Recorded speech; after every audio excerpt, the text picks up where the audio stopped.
kodwa utshelwa mina music industry ukuthi lama miliyoni esemangaka kodwa imali yakhona yilapho lento ifika ithi kuyoconfuse umqondo uyabona yebo ubuhle bayo bukhona ngokupromotheka komculo neyouth kulesikhathi esikusona uyabona kukhona ayikho into engenabo ubuhle bayo nobubi bayo uyabona kodwa kukhona okuningi okulimele ngoba ngeke ngize ngibuke ngemina ngithi ngisho sakudlala kodwa bafana labo 7 rand 5 rand njoba nginezingane ezingaka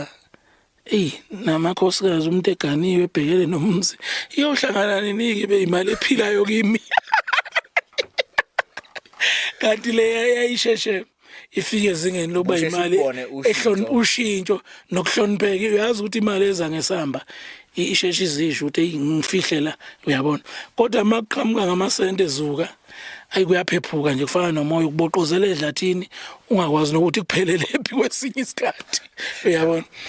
kodwa ke ngeke sithini ushintsho luyalimaza ushintsho kwabanye futhi luyakha futhi kwabanye ngeke senze lutho uma uthatha ngalendlela ababuthokozana langa abeka ngayo online usebenza ngenye indlela ngalezi ayikhathi ababuthokozana langa sekhona umjekiseni umgqumeni umfukamolo awubasebenza kahle kakhulu umsebenzi wabo especially ama-CD nama-DVDs babedayisa kahle kakhulu and ayibonakala into eyenzayo ama-DVD ayidurayo ayibiza boma 150 i-DVD ngayo so in terms of ukudayisa bayahamba kahle kakhulu u-online ufike washintsha izinto ngendlela obekwenzeka ngakhona kodwa online into oyenzile unqamule i-branch leli belezothi abaculi bengaziwa isidingo singakho bafike wayinqamula online lento ukuthi kube nekhampani or i-corporation kwi-radio station no-producer nabasakazi abazofuna ukusifunza ngenkani abaculi abathize bekhona abaculi abanethalent abakwazi ukucula bayingenela abantu ababhenefitha kakhulu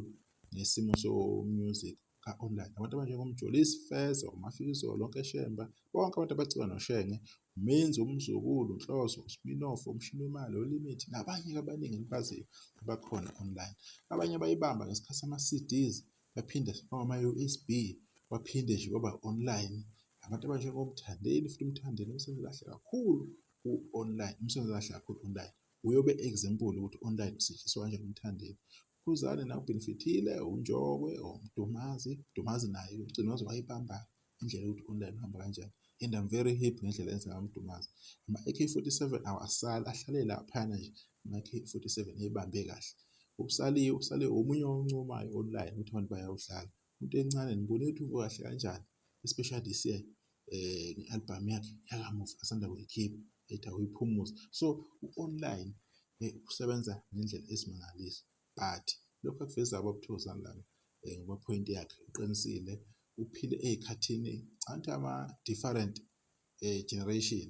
babuthokozana labo ucula lesi sikhathi samakhasethi acula ngesikhathi sama-CDs ama-USB seku-online so uya-understand ukuthi into akhuluma ngayo ukhuluma ngani and kunzima uku-evolve every time makunento eshintshayo kwi-industry always uyashintsha kuba nzima kuba difficult kuze kufike abantu into ethize abayi-understand kangcono abakhula kamuva into abakhula ngayo and bekhule nabalandeli babo understand lento kancane inabalandeli babo ukwenza ukuthi kube lula-ke bese ukuthi abaculi asebenesikhathi eside endimeni uthole ukuthi lento enjengo-online inongahambi kahle but ngiya-understand lapho-ke ebuya khona ama-CD futhi behlisa ayidayiswa nje ngesikhathi kuphuma album ayidayiswa ngesikhathi leso and kade bedla abaculi bakithi ngesikhathi leso siyazi ukuthi o-workshop oMayimayi oThangthang uma kade kuyodayiswa omakethi lapha ne-TV abaculi kade bekhona kade besebenza kahle kakhulu kodwa online sekuyiyo osebenzayo njengamanje kodwa umuntu into okumele ayenze ukuthi a-adjust-e athole indlela ukuthi engaphumelela kanjani yini angayenza ukuze ahlale sematheni once wathola leyo nto leyo uzobona ukuthi online uyasebenza and usebenza kahle kakhulu online wavala leya nto leyana ukuthi kube nabantu abazofuna ukuthi besinikeze i-top 10 yabaculi okuyibona okumele sibalandele cha online nabaculi abo-100 uyabazi uyaba-understand-a futhi ukuthi bangobani benzani. Yilokho nje okuhle okwenziwa online. Kodwa-ke nabo abathobozana labo abakhulumayo okuyiqiniso salahle ngazi ukuthi sidibana ngokuzayo khona la Indlovu Phaya Soweto TV.